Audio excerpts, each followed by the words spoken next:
Hello दोस्तों, आप लोग कैसे हैं। आशा करता हूं कि आप लोग अच्छे होंगे। आज मैं एक कन्फ्यूजन पॉइंट्स लेके आया हूं। कन्फ्यूजन पॉइंट्स ये है कि भार और द्रव्यमान में अंतर बताना है, यानी वेट एंड मास, है ना। Different between weight and mass, यानी द्रव्यमान और भार में अंतर। चलिए मैं आपको समझाता हूं, बहुत ध्यान से देखिएगा। द्रव्यमान एवं भार में अंतर, ठीक है।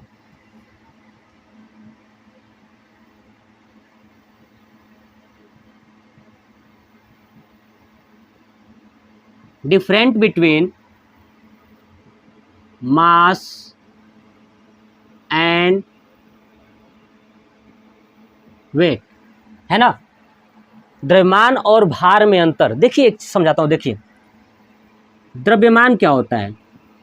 किसी भी वस्तु का वास्तविक जो उसकी मात्रा है वो क्या है, द्रव्यमान है। यानी किसी वस्तु की वास्तविक मात्रा को ही द्रव्यमान कहते हैं, ठीक है ना। क्या बोलते हैं, द्रव्यमान कहते हैं। द्रव्यमान को एम से दर्शाते हैं, ध्यान रखिएगा, किससे, एम से। द्रव्यमान का मात्रक क्या होता है, तो किलोग्राम। क्या होता है, किलोग्राम। तो याद रखिएगा, किसी वस्तु की खुद की मात्रा यानी वास्तविक मात्रा को ही द्रव्यमान कहते हैं।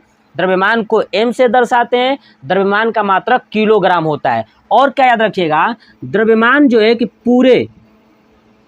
पूरे ब्रह्मांड में कहीं भी नहीं बदलता। मान लीजिए कि मेरे पास एक मार्कर है। अगर इस मार्कर का वास्तविक मात्रा 10 है, 10 किलोग्राम है, तो अगर मैं इसको स्पेस में भी लेके चला जाऊं, अंतरिक्ष में भी लेके चला जाऊं, वहां भी 10 केजी का ही होगा। मतलब इसकी वास्तविक मात्रा में कोई परिवर्तन नहीं हो रहा है। जितना ये भारी है, इसमें कोई परिवर्तन नहीं हो रहा है, उसको बोलेंगे द्रव्यमान, ठीक है। और जो स्थान के साथ साथ परिवर्तित हो जाएगा वो होगा भार। कैसे परिवर्तित होगा, देखिए ये पृथ्वी है, ठीक है। पृथ्वी के केंद्र में गुरुत्वाकर्षण बल नीचे की तरफ खींचता है ना। कोई वस्तु अगर यहाँ पे है पृथ्वी के ऊपर, तो ये क्या करता है, केंद्र उसको अपनी तरफ खींचता है। तो केंद्र उसको क्या करता है, अपनी तरफ खींचता है। यानी जब किसी वस्तु को पृथ्वी अपने केंद्र की तरफ खींचती है, उस समय उसका जो मात्रा होता है वो होता है भार। क्या होता है, भार। यानी जब किसी वस्तु को पृथ्वी अपने तरफ नहीं खींचती है, मतलब कि खींचने वाले को सम्मिलित नहीं किया जाता है, तो द्रव्यमान हो जाता है। और जब खींचने वाले को सम्मिलित कर लेंगे तो बन जाएगा भार। भार को किससे दिखाते हैं, तो डब्ल्यू से। और डब्ल्यू बराबर होता है एम इंटू जी। एम क्या है, तो वस्तु का द्रव्यमान। जी क्या है, तो जिस गुरुत्वीय फोर्स से खींच रहा है, यानी गुरुत्वाकर्षण बल से वस्तु को खींच रहा है, यानी पृथ्वी जिस गुरुत्वाकर्षण बल से वस्तु को खींच रही है वो होता है जी। और वस्तु का जो वास्तविक मात्रा है उसको और खींचने वाले फोर्स को गुणा कर देंगे तो वस्तु का भार निकल जाएगा।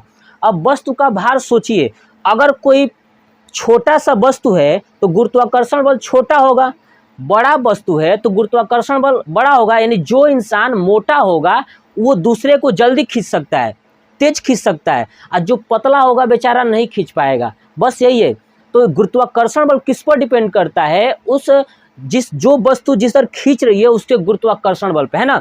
गुरुत्वाकर्षण बल, पृथ्वी अगर बड़ी है तो गुरुत्वाकर्षण बल ज्यादा लगाएगी, चंद्रमा छोटा है तो गुरुत्वाकर्षण बल कम लगाएगा। देखिए जितना पृथ्वी पर गुरुत्वाकर्षण बल होता है ना, उस गुरुत्वाकर्षण बल का 1/6 भाग चंद्रमा पे होता है।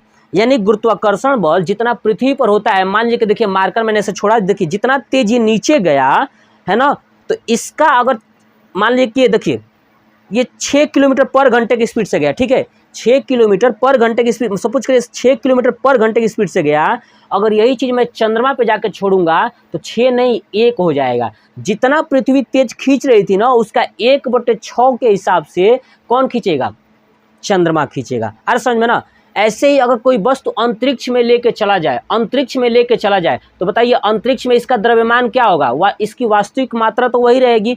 अब समझते हैं इसका भार क्या होगा। भार वहां पे शून्य हो जाएगा, क्योंकि अंतरिक्ष में गुरुत्वाकर्षण बल का मान, है ना, यानी गुरुत्वीय त्वरण का मान, है ना, स्मॉल जी का मान 0 होता है। याद रखिएगा, अंतरिक्ष में गुरुत्वीय त्वरण का मान क्या होता है, जीरो होता है, इसलिए वस्तु का भार भी क्या हो जाएगा, जीरो हो जाएगा। तो कह सकते हैं कि वस्तु का द्रव्यमान हर जगह बराबर रहता है, एक ही रहता है, लेकिन भार हर जगह क्या होता रहता है, परिवर्तित होता रहता है। ठीक है, तो ये था द्रव्यमान एवं भार में अंतर। आपको ये कैसा लगा जानकारियाँ, कमेंट बॉक्स में कमेंट करके जरूर बताइएगा।